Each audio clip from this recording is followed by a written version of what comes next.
Hello student, आज हम 7वीं class का 1.1 का 10th क्वेश्चन का तीसरा पार्ट करने जा रहे हैं। हमारे पास प्रश्न है, if the number of step moved on is represented by negative integer and number of step moved up represented by positive integer, complete first and second part. यदि नीचे की ओर पार की गई सीढ़ियों को ऋणात्मक पूर्णांक से तथा ऊपर की ओर पार की गई सीढ़ियों को धनात्मक पूर्णांक से निरूपित किया जाए तो पहला पार्ट तथा दूसरा भाग को पूरा कीजिए तथा गति भी बताओ।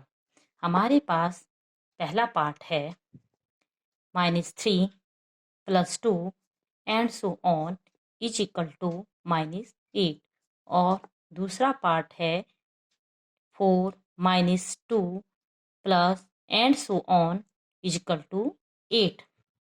इस पार्ट का मतलब है कि आपने बताना है कि यहाँ पर कितनी ऐसी टर्में आएंगी जिनका आंसर प्लस या माइनस करके -8 ही आना चाहिए और ये नंबर जो हैं वो -3 + 2 ही होने चाहिए। कहने का मतलब ये है -3 + 2 कितनी बार आए ताकि उनको जोड़ने या घटाने पर हमारे पास प्रश्न का उत्तर -8 आए।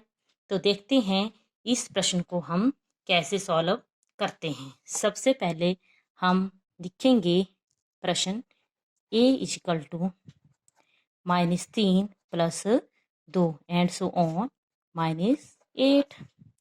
हम जानते हैं -3 और +2 दोनों के चिन्ह अलग अलग हैं, तो हम इनको क्या कर देंगे, घटा देंगे। मैंने आपको पहले भी बताया था, अगर चिन्ह डिफरेंट हैं, एक प्लस का है एक माइनस का है तो माइनस का देते हैं। चिन्ह सेम हैं, चाहे दोनों प्लस के हों चाहे दोनों माइनस के हों, तो हम उनको जोड़ देते हैं। तो यहाँ पर दोनों चिन्ह डिफरेंट हैं, तो हम क्या कर देंगे, इनको घटा देंगे। -3 + 2 कितना आ गया, -1। तो हमने देखना है कि -1 कितनी बार आना चाहिए, -8 बार आना चाहिए। तो एक बार तो ये हो गया, आगे आप 7 बार लगा दीजिए।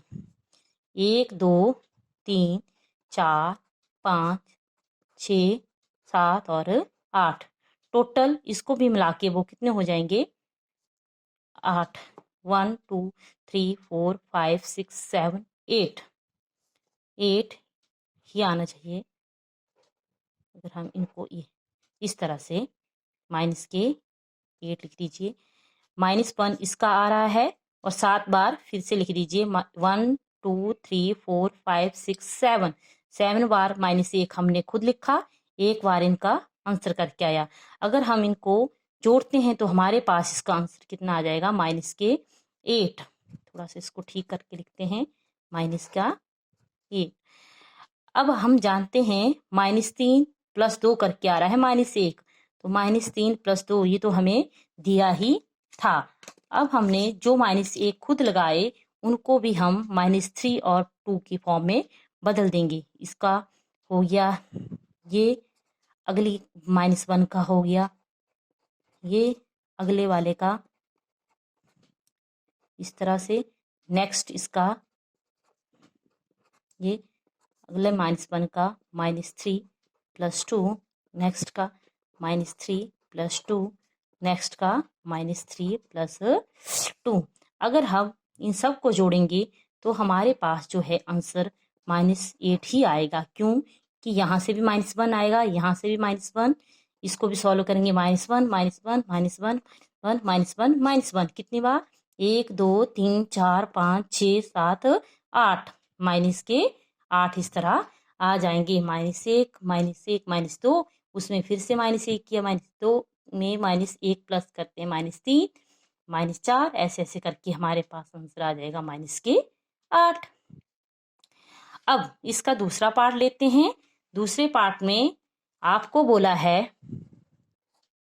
बी पार्ट में कुछ नहीं दिया है यहाँ पर, 4 - 2 दिया है, प्लस आपने यहाँ भी वही नंबर बताने हैं जिनको प्लस करेंगे या माइनस करेंगे तो हमारे पास आंसर 8 आना चाहिए। तो सबसे पहले आप देखिए 4 में से 2 चले गए, कितने आए? 2। 2 में कितने ऐड करें कि हमारे पास 8 आंसर आ जाए? तो 2 को अगर आप 3 टाइम मल्टीप्लाई करेंगे तो हमारे पास आ जाता है 6, या कहने का मतलब है 2 में 6 प्लस करिए 8 आ जाएगा। 6 को हम इन द फॉर्म ऑफ 2 + 2 + 2 करके भी लिख सकते हैं। अगेन आंसर 8 आएगा। 2 को 4 - 2 में ही लिखिए क्योंकि प्रश्न में ऐसा ही दिया गया है। इस 2 का लिख दिया हमने, ये अगले 2 का लिख दिया हमने ऐसे, अगले 2 को लिख दिया हमने ऐसे। अगर इन सब को हम जोड़ते हैं या घटाते हैं तो हमारे पास आंसर 8 ही आएगा। तो इस प्रश्न में यही बताया गया था कि 4 - 2 को कितनी बार यहाँ पर फिल करेंगे कि हमारे पास आंसर 8 आ जाए। तो ये जो हमारे पास नंबर आ रहे हैं वो इस प्रश्न में भरे जाएंगे।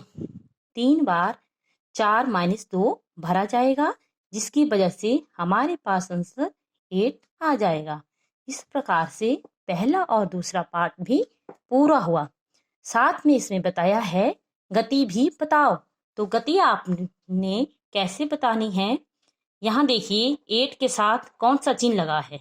प्लस। अगर प्लस लगता है तो वो कौन सा पूर्णांक हुआ? धनात्मक, जैसे कि आपको क्वेश्चन में बताया गया है पॉजिटिव। और प्लस का मतलब है वो सीढ़ियां ऊपर की तरफ जाएगा कि सीढ़ियां नीचे की तरफ जाएगा। तो बंदर, अगर प्लस में आंसर आ रहा है तो बंदर ऊपर की ओर सीढ़ियां चढ़ेगा। तो इसका मतलब है सेकंड पार्ट में मंकी मूव अप, बंदर ऊपर की तरफ चढ़ता है।